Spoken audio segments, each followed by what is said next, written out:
Hi friends, welcome to ಚರು ರುಚಿ cooking channel. ಇವತ್ತಿನ ವಿಡಿಯೋದಲ್ಲಿ ತುಂಬ ರುಚಿಯಾದ ಆರೋಗ್ಯಕರವಾದ ಬೀಟ್ರೋಟ್ ಕುರ್ಮನ ಹೇಗೆ ಮಾಡೋದು ಅಂತ ತಿಳಿಸ್ಕೊಡ್ತೀನಿ. ಹಾಗೆ ವಿಡಿಯೋನ ಎಲ್ಲಿ ಸ್ಕಿಪ್ ಮಾಡದೆ ಕೊನೆವರೆಗೂ ನೋಡಿ. ಒಂದೇ ಥರ ಪಲ್ಯ ತಿಂದು ಬೇಜಾರಾಗಿದ್ದರೆ ಈ ರೀತಿ ಒಂದು ಸಲ ಕುರ್ಮನ ಮಾಡಿಬಿಟ್ಟು ಟ್ರೈ ಮಾಡಿ ತಿನ್ನಿ. ತುಂಬ ರುಚಿಯಾಗಿರುತ್ತೆ. ಚಪಾತಿ ಜೊತೆ, ಪೂರಿ ಜೊತೆ, ದೋಸೆ ಜೊತೆ ಎಲ್ಲರ ಜೊತೆನೂ ತಿನ್ಬೋದು. ತುಂಬ ಟೇಸ್ಟಾಗಿರುತ್ತೆ. ಬನ್ನಿ ಏನೆಲ್ಲ ಇಂಗ್ರೀಡಿಯೆಂಟ್ಸ್ ತೊಗೊಂಡಿದ್ದೀನಿ, ಹೇಗೆ ಮಾಡೋದು ಅಂತ ತಿಳಿಸ್ಕೊಡ್ತೀನಿ. ಮೊದಲಿಗೆ ನಾನು ಇಲ್ಲೊಂದು ಅರ್ಧ kg ಬೀಟ್ರೋಟ್ ತೊಗೊಂಡು ಸಿಪ್ಪೆ ಎಲ್ಲ ತೆಗೆದುಬಿಟ್ಟು ನೀಟಾಗಿ ಚಿಕ್ಕದಾಗಿ ಕಟ್ ಮಾಡಿ ಎತ್ತಿಟ್ಕೊಂಡಿದ್ದೀನಿ. ನೋಡ್ತಾ ಇರ್ಬೋದು, ಒಂದು ಅರ್ಧ kg ಬೀಟ್ರೋಟ್ ಆದರೆ ಸಾಕಾಗುತ್ತೆ. ನೆಕ್ಸ್ಟು ಮಸಾಲೆ ರುಬ್ಕೊಳ್ಳೋಣ. ಮಸಾಲೆಗೆ ನಾನು ಒಂದು ಗೆಡ್ಡೆ ಬೆಳ್ಳುಳ್ಳಿ, ಒಂದು ಸ್ವಲ್ಪ ಶುಂಠಿ, ಕೊತ್ತಂಬರಿ ಸೊಪ್ಪನ್ನ ಹಾಕ್ಕೊಳ್ತಾ ಇದ್ದೀನಿ, ಒಂದು ಇಡೀ. ನೆಕ್ಸ್ಟು ಒಂದು ಚಿಕ್ಕದಾಗಿ ಕಟ್ ಮಾಡಿರೋ ಒಂದು ಈರುಳ್ಳಿ ಹಾಕ್ಕೊಳ್ತಾ ಇದ್ದೀನಿ, ಮತ್ತು ಒಂದು ಟೊಮೆಟೊನ ಹಾಕ್ಕೊಳ್ಳಿ. ಟೊಮ್ಯಾಟೊನೂ ಅಷ್ಟೇ ಚಿಕ್ಕದು ಹಾಕ್ಕೊಂಡ್ರೆ ಸಾಕಾಗುತ್ತೆ. ಮತ್ತು ಒಂದು 3 ಟೇಬಲ್ ಸ್ಪೂನ್ ಆಗೋವಷ್ಟು ಕಾಯಿ ತುರಿನ ಹಾಕ್ಕೊಳ್ತಾ ಇದ್ದೀನಿ. ಕಾಯಿ ತುರಿನ ಅಷ್ಟೇ, ಜಾಸ್ತಿ ಹಾಕೋದೇನು ಬೇಡ, ಸ್ವಲ್ಪ ನಮಗೆ ಎಷ್ಟು ಬೇಕೋ ಅಷ್ಟು ಹಾಕ್ಕೊಂಡ್ರೆ ಸಾಕಾಗುತ್ತೆ. ನೆಕ್ಸ್ಟು ನಾನಿಲ್ಲಿ ಸೋಂಪು ಮತ್ತು ಜೀರಿಗೆ, ಸ್ವಲ್ಪ ಜೀರಿಗೆ, ಒಂದು ಲವಂಗ, ಒಂದು ಚಕ್ಕೆನ ಹಾಕ್ಕೊಳ್ತಾ ಇದ್ದೀನಿ, ಮತ್ತು 2 ಹಸಿಮೆಣ್ಸಿನ್ಕಾಯಿನ ಹಾಕ್ಕೊಳ್ತಾ ಇದ್ದೀನಿ. ಒಂದು ಅರ್ಧ ಗ್ಲಾಸಷ್ಟು ನೀರನ್ನು ಹಾಕ್ಕೊಂಡ್ಬಿಟ್ಟು ನುಣ್ಣಗೆ ಗ್ರೈಂಡ್ ಮಾಡ್ಕೊಳ್ಳಿ. ನೋಡಿ, ಈ ಥರ ಗ್ರೈಂಡ್ ಮಾಡಿಕೊಂಡ್ರೆ ಸಾಕಾಗುತ್ತೆ. ಜಾಸ್ತಿ ನುಣ್ಣಗೂ ಬೇಡ, ತರ್ತರಿಯಾಗೂ ಬೇಡ, ಈ ರೀತಿ ಮೀಡಿಯಮಲ್ಲಿ ಗ್ರೈಂಡ್ ಮಾಡಿಕೊಂಡ್ರೆ ಸಾಕಾಗುತ್ತೆ. ನೆಕ್ಸ್ಟು ಒಂದು ಕಡಾಯಿ ಇಟ್ಕೊಳ್ಳಿ. ಕಡಾಯಿ ಇಟ್ಕೊಂಡು ಇವಾಗ ಒಗ್ಗರಣೆ ಮಾಡ್ಕೊಳ್ಳೋಣ ಬನ್ನಿ. ಬಿಸಿ ಆದಮೇಲೆ ಒಂದು 5ರಿಂದ 6 ಟೇಬಲ್ ಸ್ಪೂನ್ ಆಗೋಷ್ಟು ಆಯಿಲ್ ಹಾಕ್ಕೊಳ್ಳಿ. ಆಯಿಲ್ ಹಾಕ್ಕೊಂಡು ಆಯಿಲ್ ಬಿಸಿ ಆದಮೇಲೆ ಆಯಿಲೆಲ್ಲ ಬಿಸಿ ಆದಮೇಲೆ ನೆಕ್ಸ್ಟ್ ನಾನಿಲ್ಲಿ ಸ್ವಲ್ಪ 1 ಟೇಬಲ್ ಸ್ಪೂನ್ ಆಗೋಷ್ಟು ಕಡಲೆ ಮತ್ತು ಜೀರಿಗೆ, ಸಾಸಿವೆ ಹಾಕ್ಕೊಳ್ತಾ ಇದ್ದೀನಿ. ಹಾಕ್ಕೊಂಡು ಚೆನ್ನಾಗಿ ಒಗ್ಗರಣೆಯಲ್ಲಿ ಮಿಕ್ಸ್ ಮಾಡ್ಕೊಳ್ಳಿ. ಇದೆಲ್ಲ ಫ್ರೈ ಆದಮೇಲೆ ಚಿಕ್ಕದಾಗಿ ಕಟ್ ಮಾಡಿ ಇಟ್ಕೊಂಡಿರೋ ಒಂದು ಈರುಳ್ಳಿನ ಸೇರಿಸ್ಕೊಳ್ತಾ ಇದ್ದೀನಿ ಒಗ್ಗರಣೆಗೆ. ಈರುಳ್ಳಿ ಹಾಕ್ಕೊಂಡ್ಮೇಲೆ ಅಷ್ಟು ಚೆನ್ನಾಗಿ ಈರುಳ್ಳಿ ಸ್ವಲ್ಪ ಕಲರ್ ಚೇಂಜ್ ಆಗೋವರೆಗೂ ಫ್ರೈ ಆದರೆ ಸಾಕಾಗುತ್ತೆ. ನೋಡಿ, ಇದಾಗಿದೆ, ಫ್ರೈ ಆಗ್ತಾಯಿದೆ. ನೆಕ್ಸ್ಟ್ ನಾನು ಇವಾಗ ಒಂದು ಹಸಿ ಕರ್ಬೇವಿನ ಸೊಪ್ಪನ್ನ ಹಾಕ್ಕೊಳ್ತಾ ಇದ್ದೀನಿ. ನಿಮ್ಮ ಹತ್ರ ಇದ್ದರೆ ಹಾಕ್ಕೊಳ್ಳಿ, ಇಲ್ಲಾಂದರೆ ಏನು ಬೇಡ.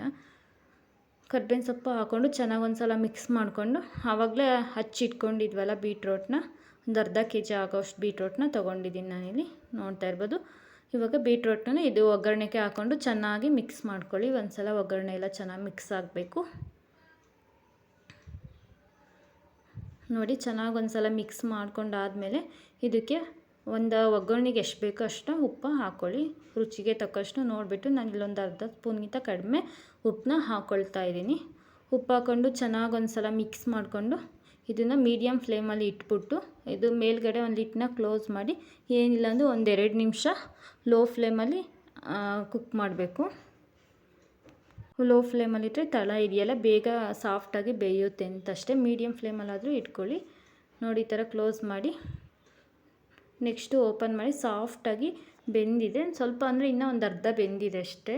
ಈ ಥರ ಮಾಡಿಕೊಂಡ್ರೆ ಬೇಗ ಬೇಯುತ್ತೆ. ಬೀಟ್ರೋಟ್ ಒಗ್ಗರಣೆಯಲ್ಲಿ ಚೆನ್ನಾಗಿ ಬೇಯಿಸ್ಕೊಬೇಕಂತ ಅಷ್ಟೇ. ಈ ಥರ ಎಲ್ಲ ಮಿಕ್ಸ್ ಆದಮೇಲೆ ಮತ್ತೆ ಇನ್ನೊಂದು ಸಲ ಅದೇ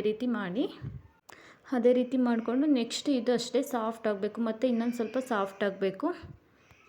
ಇದೆಲ್ಲ ಸಾಫ್ಟಾಗಿ ಒಂದು 10% ಚೆನ್ನಾಗಿ ಬೆಂದಿದೆ ಅಂದಮೇಲೆ ನಾವು ನೆಕ್ಸ್ಟ್ ಆವಾಗಲೇ ರುಬ್ಬಿಟ್ಕೊಂಡಿರ್ತೀವಲ್ಲ ಆ ಮಸಾಲನ ಹಾಕಿ ಹಸಿ ವಾಸನೆ ಹೋಗೋವರೆಗೂ ಚೆನ್ನಾಗಿ ಇದರಲ್ಲೇ ಎಣ್ಣೆಯಲ್ಲೇ ಫ್ರೈ ಮಾಡ್ಕೊಳ್ಬೇಕು.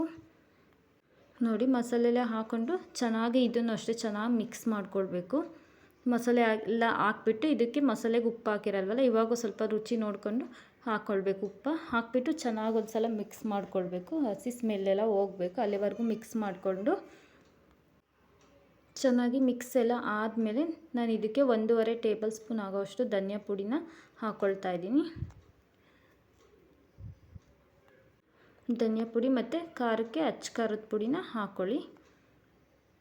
ನೋಡಿ, ಇದು ಚೆನ್ನಾಗಿ ಹಸಿ ವಾಸನೆ ಸ್ಮೆಲ್ ಹೋಗಬೇಕು, ಅಲ್ಲಿವರೆಗೂ ಫ್ರೈ ಮಾಡ್ಕೊಳ್ಬೇಕು.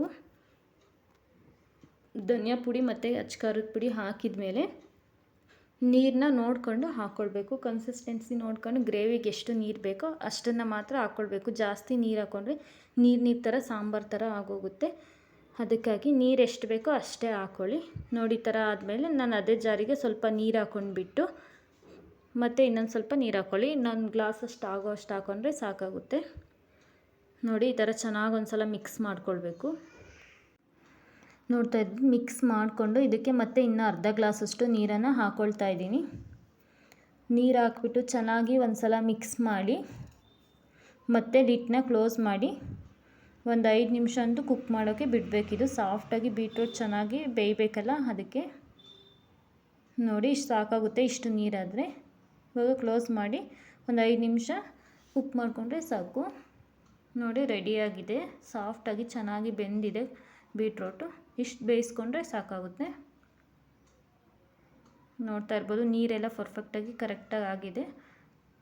ನೆಕ್ಸ್ಟ್ ಇದ್ರ ಮೇಲೆ ಸ್ವಲ್ಪ ಕೊತ್ತಂಬರಿ ಸೊಪ್ಪನ್ನ ಹಾಕ್ಕೊಂಡ್ಬಿಟ್ಟು ಚೆನ್ನಾಗಿ ಒಂದು ಸಲ ಮಿಕ್ಸ್ ಮಾಡಿಕೊಂಡು ಆಫ್ ಮಾಡಿಕೊಂಡ್ರೆ ಸರಿ ಹೋಗುತ್ತೆ. ಚೆನ್ನಾಗಿ ಬೆಂದಿದೆ, ಮತ್ತೇನು ಬೇಯಿಸೋ ಅವಶ್ಯಕತೆ ಏನು ಬೇಡ. ನೋಡ್ತಾ ಇರ್ಬೋದು, ತುಂಬ ರುಚಿಯಾಗಿರುತ್ತೆ. ನೀವು ಒಂದು ಸಲ ಟ್ರೈ ಮಾಡಿ.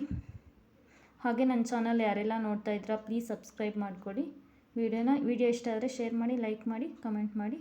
ಬನ್ನಿ ಸರ್ವ್ ಮಾಡಿ ತೋರಿಸ್ತೀನಿ. ನೋಡ್ತಾ ಇರ್ಬೋದು ಆಗಿದೆ. ನಾನು ಚಪಾತಿ ಜೊತೆ ತಿಂತಾ ಇದ್ದೀನಿ. ಚಪಾತಿ ಜೊತೆ ತುಂಬ ಚೆನ್ನಾಗಿರುತ್ತೆ. ನೋಡ್ತಾ ಇರ್ಬೋದು, ತುಂಬ ರುಚಿಯಾಗಿ ಚೆನ್ನಾಗಿ ಬಂದಿದೆ. ನೀವು ಒಂದು ಸಲ ಟ್ರೈ ಮಾಡಿ, ಮಿಸ್ ಮಾಡಿಬಿಡಿ, ಟ್ರೈ ಮಾಡಿ. ಒಂದೇ ಥರ ಪಲ್ಯ ತಿನ್ನೋದಕ್ಕಿಂತ ಈ ರೀತಿ ಗ್ರೇವಿ ಮಾಡ್ಕೊಂಡು ತಿಂದರೆ ತುಂಬ ರುಚಿಯಾಗಿರುತ್ತೆ. ವಿಡಿಯೋ ಇಷ್ಟ ಆದರೆ ಶೇರ್ ಮಾಡಿ, ಲೈಕ್ ಮಾಡಿ. Thank you for watching. Bye.